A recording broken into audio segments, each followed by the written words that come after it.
2024 ಹಾವೇರಿ ಗದಗ ಲೋಕಸಭಾ ಚುನಾವಣೆ ಘೋಷಣೆ ಆಯಿತು. ನೀವು ಪ್ರಥಮದಲ್ಲಿ ಕಾಂಗ್ರೆಸ್ ಮುಖಂಡರು, ಕಾಂಗ್ರೆಸ್ನಲ್ಲಿ ವರ್ಚಸ್ಸಿದ್ದವರು ಕಾಂಗ್ರೆಸ್ ಪಕ್ಷವನ್ನು ತೊರೆದು BJP ಪಕ್ಷಕ್ಕೆ ತಾವು ಬಂದಿದ್ದೀರಿ, ಕಾರಣ ಏನು? ಹಿಂದಿನ ದಿನಮಾನದ ಇವತ್ತು ದೇಶಕ್ಕೋಸ್ಕರ ನಾವೆಲ್ಲ ರಾಜಕಾರಣ ಮಾಡ್ತಾ ಇದ್ದೀವಿ. ದೇಶ ಭದ್ರತೆಯಾಗಿರಬೇಕು, ದೇಶದಲ್ಲಿರುವಂಥ ನಮಗೆಲ್ಲ ಸುರಕ್ಷತೆ ಬೇಕು. ಅದಕ್ಕೆ ತಕ್ಕಂಥ ನಮ್ಮ ದೇಶದ ನಾಯಕಂದ್ರೆ ಸನ್ಮಾನ್ಯ ನರೇಂದ್ರ ಮೋದಿಯವರು, ಅವರ ವಿಚಾರಧಾರೆಗಳು, ಅವರ ತತ್ವ ಸಿದ್ಧಾಂತ ಇಂದಿನ ದಿನಮಾನ ಮುಂದಿನ ಪೀಳಿಗೆಗೋಸ್ಕರ ಅತ್ಯವಶ್ಯ ಇದೆ. ಇವತ್ತು ನಾವೆಲ್ಲ ರಾಜಕಾರಣ ಬಹುದು ಬಹಳ ಸ್ವಲ್ಪ ವರ್ಷಗಳ ಕಾಲ ಇರ್ಬೋದು, ಆದರೆ ಮುಂದಿನ ಪೀಳಿಗೆಯ ಭವಿಷ್ಯ ಬಹಳ ಅವಶ್ಯಕತೆ.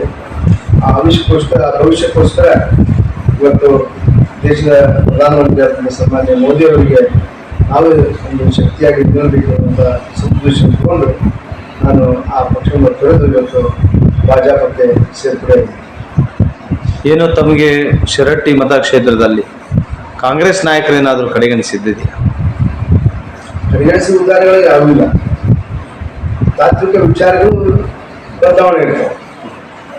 ವಿಚಾರಗಳಲ್ಲಿ ಬದಲಾವಣೆ ಇರೋದ್ರಿಂದ ಸ್ವಲ್ಪ ಸಹಜ. ರಾಜಕಾರಣದಲ್ಲಿ ಒಂದು ಗೌರವ ಮುಖ್ಯ.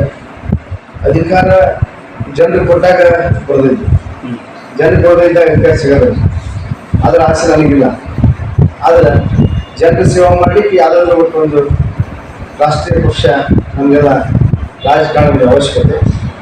ಕಾಂಗ್ರೆಸ್ ಪಕ್ಷದಲ್ಲಿ ಇದ್ಕೊಂಡೇ ಮಾಡ್ಬೋದಿತ್ತಲ್ಲ?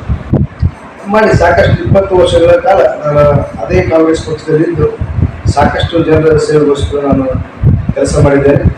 ಅದರ ಪೂರ್ತಿಯಾಗಿ ನಮ್ಮೆಲ್ಲ ನಾಯಕರು ಅದರ ಹತ್ರ ಆ ಪಕ್ಷದಲ್ಲಿ ಎಲ್ಲ ನಾಯಕರು ನನಗೆ ಸಹಕಾರವನ್ನು ನೀಡಿದ್ದಾರೆ. ಆದರೆ